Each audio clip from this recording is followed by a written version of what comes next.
वर्णिवेशरमणीय दर्शनं मन्दहासरुचिराननाम्बुजं पूजितं सुरु नरोत्तमैर्मुदा धर्मनन्दनमहं विचिन्तये। असतो मा षड्गमय तमसो मा ज्योतिर्गमय मृत्युर्मा अमृतं गमय। ओम शांति शांति शांति।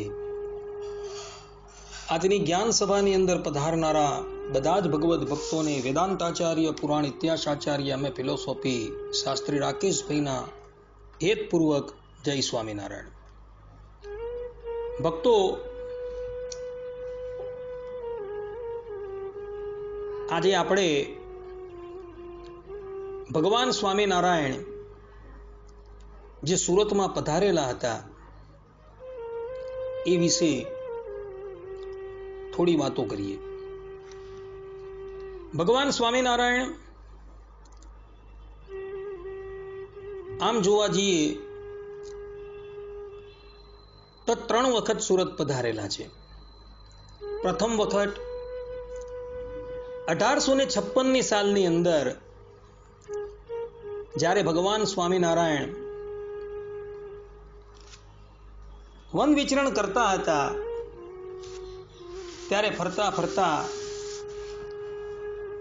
સુરત પધારેલા હતા અને સુરતની અંદર ભગવાન શ્રી હરિ 3 દિવસ જે છે એ રોકાયા હતા। આ બાબતની અંદર હરિલીલામૃતમ ગ્રંથ જે છે એ પ્રમાણ છે। ભક્તો, હરિલીલામૃતમ ગ્રંથની અંદર વિહારીલાલજી મહારાજે આ બધી જ વાતનો પ્રકાશ કરેલો છે।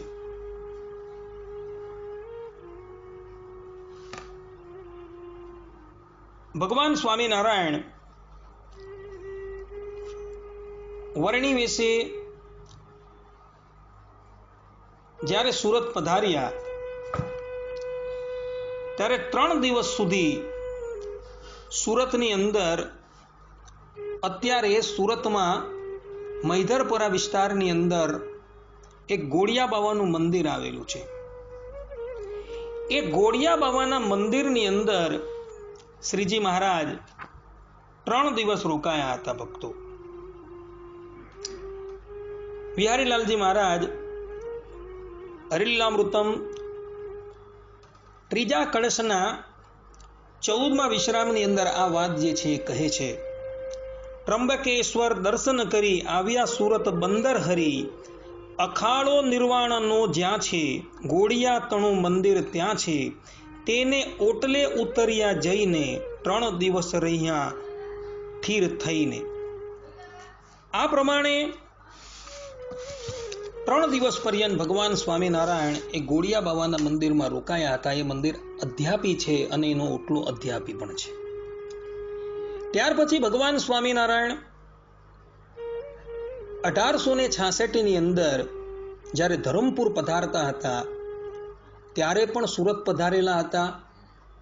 વૈશાખ મહિનાનો એ સમય હતો ત્યારે ભગવાન સ્વામિનારાયણ સુરત પધારેલા હતા અને અરદેસર કોટવાલની વાડીની અંદર ભગવાન સ્વામિનારાયણનો ઉતારો હતો। આ બાબતની અંદર સતાનંદ સ્વામી સત્સંગી જીવન દ્વિતીય પ્રકરણ 50 અને 51માં અધ્યાયની અંદર વર્ણન કરી રહ્યા છે કે ભગવાન સ્વામિનારાયણ ત્યાં પધાર્યા। સુરતના હરિભક્તોએ ભગવાન સ્વામિનારાયણનું સામૈયું કર્યું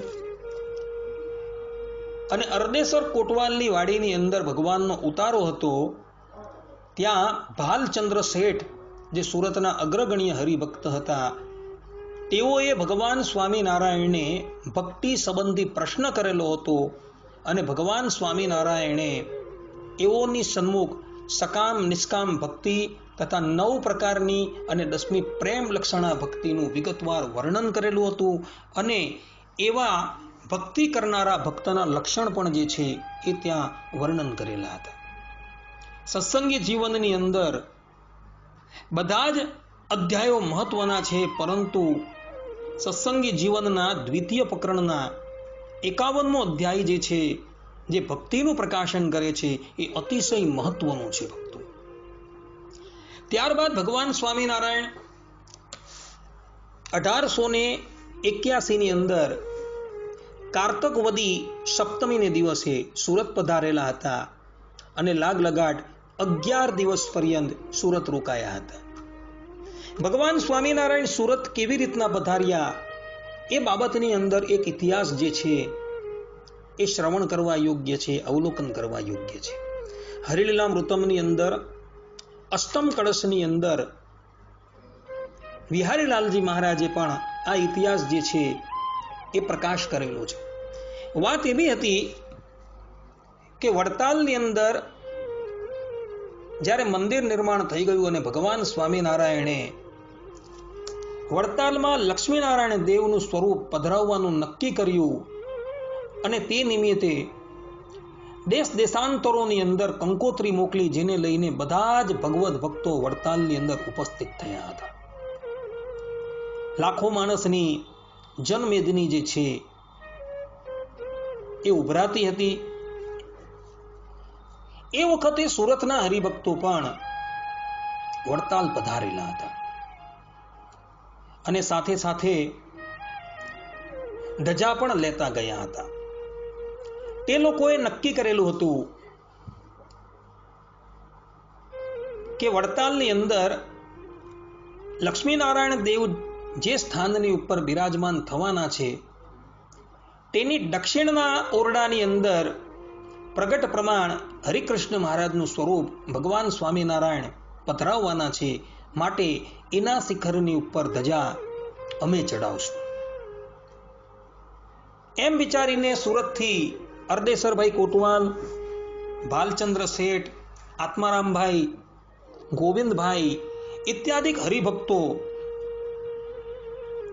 વડતાલ પધારેલા હતા. તો પેલી બાજુ વટ્ટપટ્ટમ એટલે કે વડોદરાથી પણ નારૂપંથ નાના, શોભારામ શાસ્ત્રી, નાથ ભક્ત રામચંદ્ર વૈદ્ય ઇત્યાદિ ભગવદ ભક્તો પણ આ જ સંકલ્પ કરીને આવેલા હતા કે ભાઈ હરિકૃષ્ણ મહારાજનું જે શિખર છે એના પર અમે જે છે એ ધજા આરોપણ કરશું.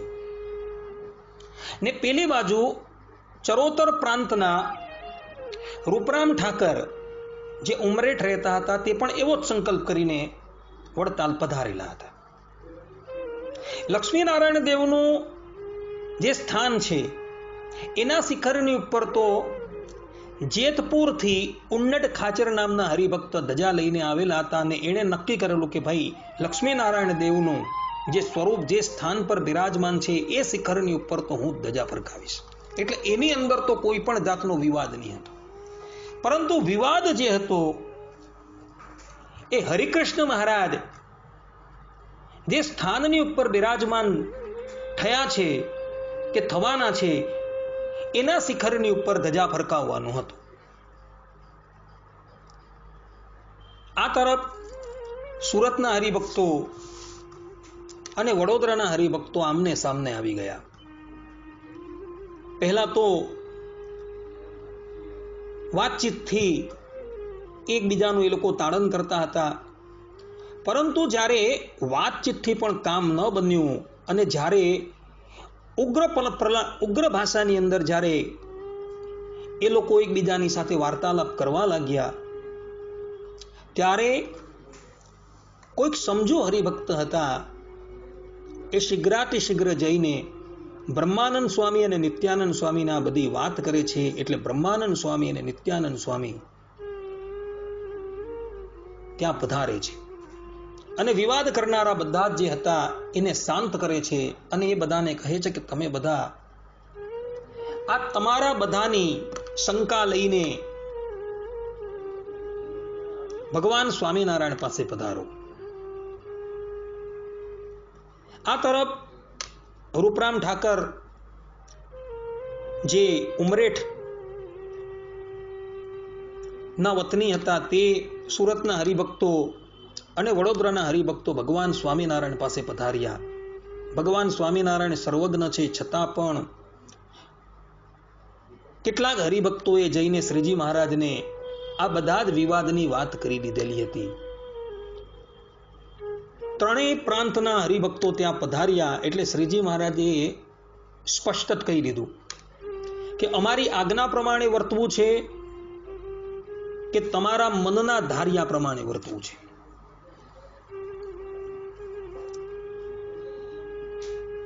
હરિભક્તો કહે કે પ્રભુ આપની જેવી આજ્ઞા હોય એ પ્રમાણે અમે વર્તવા તૈયાર છીએ.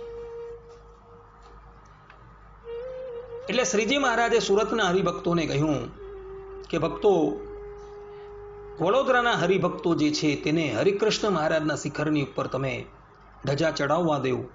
તમે લોકો ધર્મ ભક્તિ અને વાસુદેવનું જે સ્વરૂપ જે છે એના શિખરની ઉપર ધજા જે છે એ ચડાવો. એ શિખર નીચે પણ હું જ સ્વયં બિરાજમાન છું. રૂપરામ ઠાકર જે ત્યાં શાંતિથી ઊભા રહ્યા હતા તેને કહ્યું કે ભક્તો, તમે બધા જે છે હનુમાનજી અને ગણપતિ મહારાજ જે સ્થાનની ઉપર બિરાજમાન છે ત્યાં ધજા જે છે એ આરોપણ કરો અને અમે તમને આશીર્વાદ આપીએ છીએ. રૂપરામ ઠાકરને ઉદ્દેશીને ભગવાન સ્વામિનારાયણ કહે છે, આ વાત હરિલીલામૃતમમાં લખેલી છે કે હવે પછી વર્ષો વર્ષ તમારા જ પૂર્વજો આ હનુમાનજી મહારાજ અને ગણપતિ મહારાજ જે છે તેના મંદિરની ઉપર ધજા જે છે એ ચડાવશે. રૂપરામ ઠાકર તો ભગવાન સ્વામિનારાયણના આશીર્વચન સાંભળીને અતિશય પ્રસન્ન થઈ ગયા. પરંતુ સુરતના હરિભક્તો જે છે એ હજુ મનની અંદર થોડા અપ્રસન્ન હતા. એટલે ભગવાન સ્વામિનારાયણ એમને પ્રસન્ન કરતા થકા બોલ્યા કે ભક્તો, આ લક્ષ્મીનારાયણ દેવની પ્રતિષ્ઠા પૂર્ણ થયા બાદ અમે સુરત પધારશું અને ઘણા દિવસ લગીન સુરત રહેશું. દરેક હરિભક્તને ત્યાં પધરામણી કરશું, થાળ જમશું અને તમને બધાને આનંદિત કરશું. ભગવાન સ્વામિનારાયણના મુખારવિંદરમાંથી આ અમૃત વચન નીકળ્યા એટલે સુરતના હરિભક્તો તો પ્રસન્ન થઈ ગયા. એ લોકોના નેત્રોની અંદર આંસુ આવી ગયા. એ લોકો વિચારવા લાગ્યા કે ભગવાન સ્વામિનારાયણ કેટલા વર્ષો પહેલા સુરત પધારેલા હતા અને આજે તો કૃપા કરીને હવે સુરત પધારવાના અને અમારા બધાના ઘરે પધારશે. એટલે એ લોકો તો અતિશય આનંદમાં આવી ગયા. ભગવાન શ્રીહરિના ચરણમાં પડી ગયા. અરડેસર કોટવાલ ભાલચંદ્ર શેઠ એવો તો મનમાં ને મનમાં ભગવાન સ્વામિનારાયણ હવે પધારવાના છે એની તૈયારીની વાતો પણ વિચારવા લાગ્યા. આ તરફ લક્ષ્મીનારાયણ દેવની પ્રતિષ્ઠા થઈ ગઈ. બધા જ હરિભક્તો પોતપોતાના ઘરે જતા રહ્યા. સુરતના હરિભક્તો પણ સુરત પધારેલા છે અને એ લોકો હવે ભગવાન સ્વામિનારાયણના આવવાની રાહ જોવા લાગ્યા. આ તરફ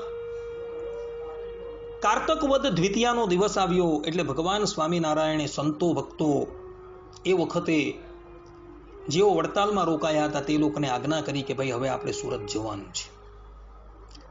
એ વખતે બધા જ પરમહંસો વડતાલ બિરાજતા હતા. સંપ્રદાયના આગેવાન હરિભક્તો સુરા ખાચર, દાદા ખાચર, અલૈયા ખાચર, સોમલા ખાચર ઇત્યાદિક મોટા મોટા હરિભક્તો, હેમંતસિંહ રાજા જેનું નામ ઝીણાભાઈ છે તે પણ સુરત આવવા માટે તૈયાર થઈ ગયા હતા. કારણ કે એ લોકો બધા તે વખતે વડતાલ જ બિરાજતા હતા. ઓછામાં ઓછા 1500 થી 1700 માણસો સુરત આવવા માટે રવાના થયા છે. ભગવાન સ્વામિનારાયણ કારતક વદી દ્વિતીયાને દિવસે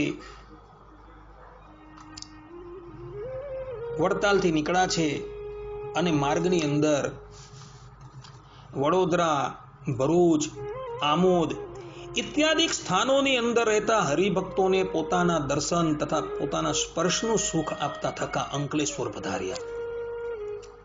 અંકલેશ્વરની અંદર પણ એક અધિકારી હતા.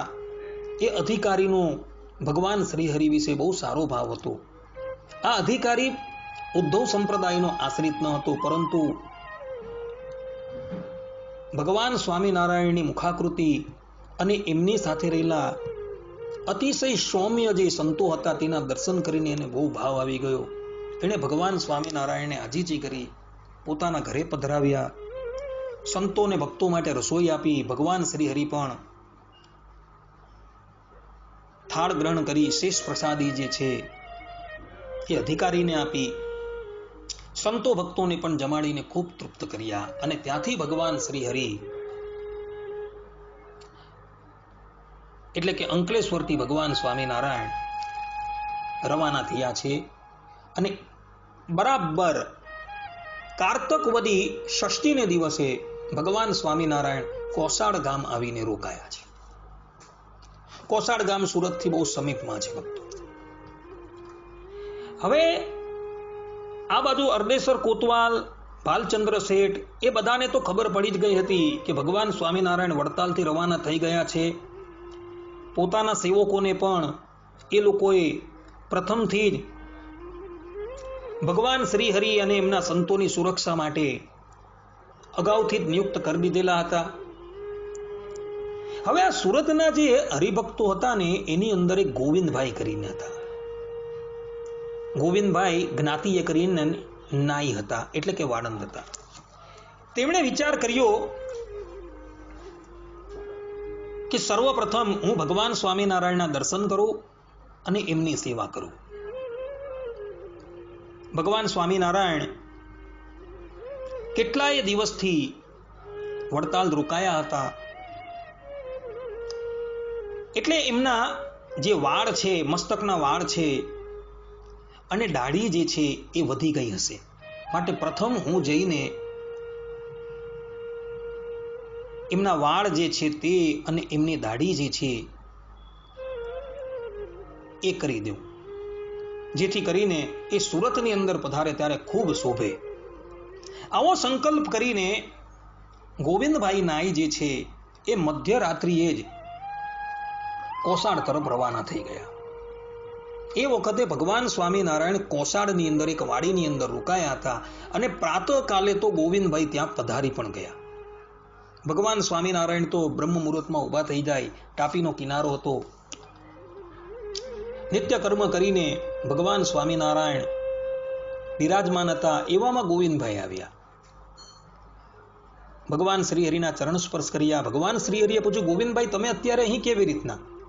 ત્યારે ભગવાન શ્રી હરિને ગોવિંદભાઈ કહે કે પ્રભુ હું તો તમારી સેવા કરવા આવેલો છું. ભગવાન શ્રી હરિ કહે કે ભાઈ શેની સેવા કરવા આવેલા છો તમે? ત્યારે ભગવાન શ્રી હરિની વાત સાંભળી ગોવિંદભાઈ બોલ્યા કે પ્રભુ તમારા મસ્તકની પર કેસ બહુ વધી ગયા છે. જુઓ, આ ઉપરાંત તમારી દાઢી પણ બહુ વધી ગઈ છે. માટે અમે તો તમારી બાલ દાઢી કરવા માટે આવેલા છે, જેથી કરીને તમે જ્યારે સુરતમાં પધારો ત્યારે બહુ સુંદર દેખાઓ. ભગવાન શ્રી હરિ એમની વાત સાંભળીને હસવા લાગ્યા અને પછી પોતે એક સ્થાનની અંદર બેઠા અને કહ્યું, ગોવિંદભાઈ આવો અમારા મસ્તકના વાળ તથા અમારી દાઢીના વાળ ઉતારો. ગોવિંદભાઈ પણ પોતાનો સામાન લઈને જ ગયા હતા.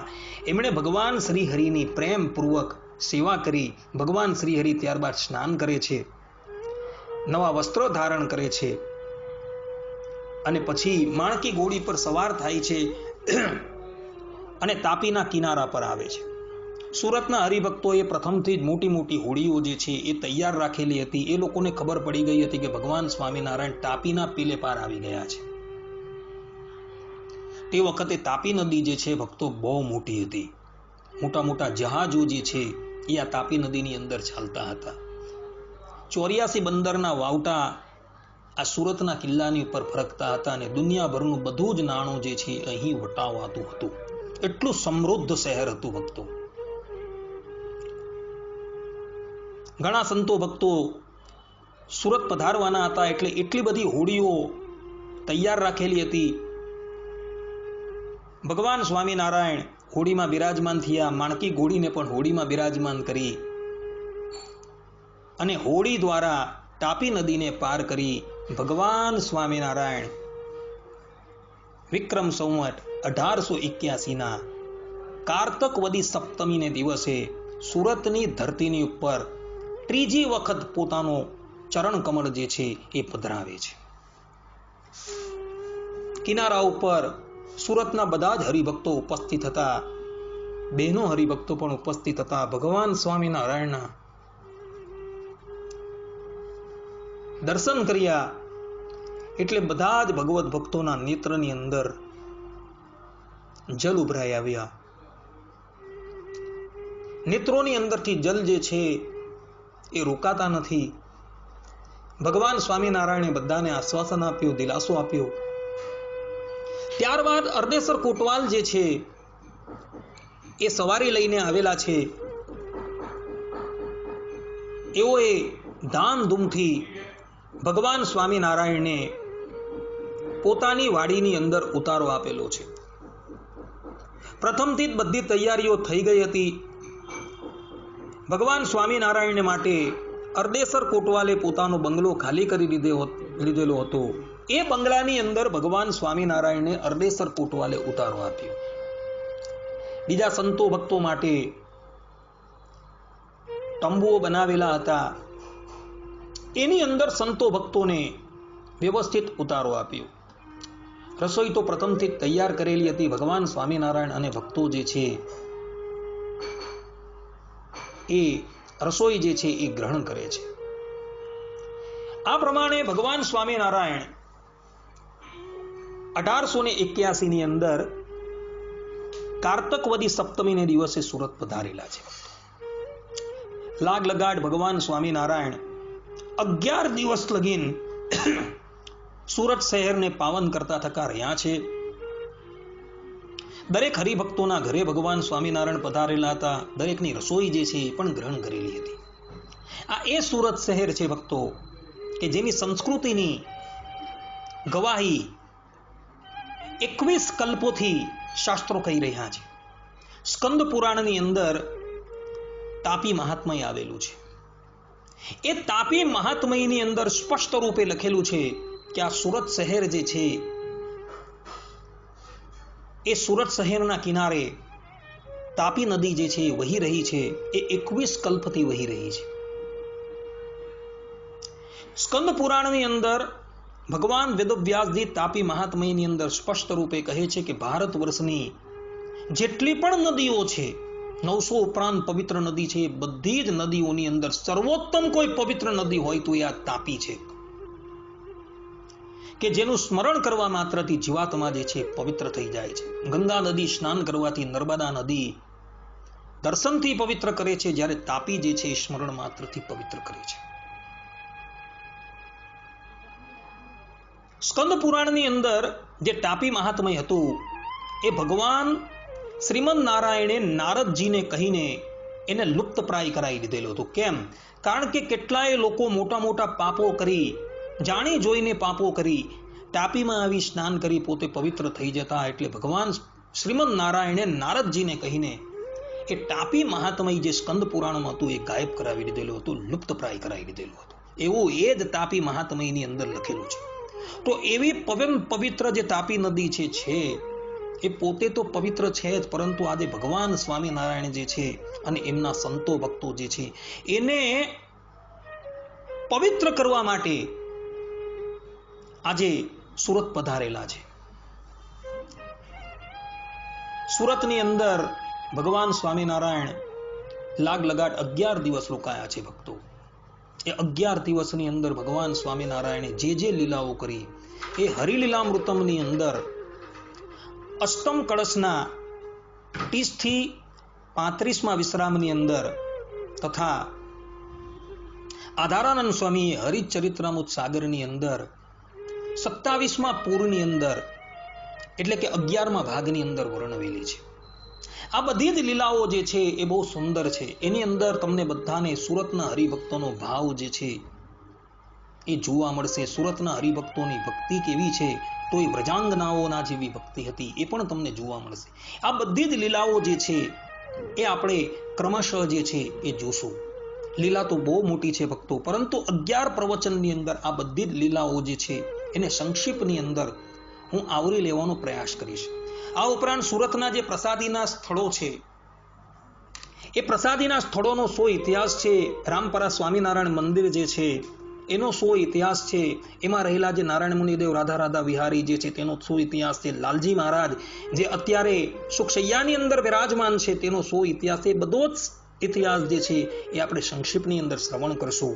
અરદેસર કોટવાલને જે પાગ આપવામાં આવેલી એ પાગનો શો ઇતિહાસ છે.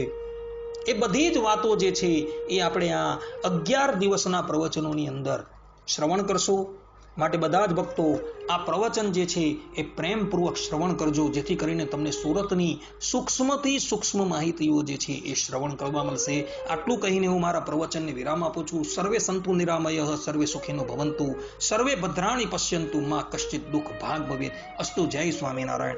આ પ્રમાણે કારતક વદી સપ્તમીનું પ્રવચન અહીં પૂર્ણ થાય છે. એટલે કે ભગવાન સ્વામિનારાયણ કારતક વદી સપ્તમીને દિવસે જે સુરત પધારેલા હતા એનું પ્રવચન પૂર્ણ થાય છે. હવે કારતક વદી અષ્ટમીની લીલા જે છે એ હવે પછીના પ્રવચનની અંદર હું વર્ણવીશ. ત્યાં લગીન બધા જ ભગવત ભક્તોને હેતપૂર્વક જય સ્વામિનારાયણ.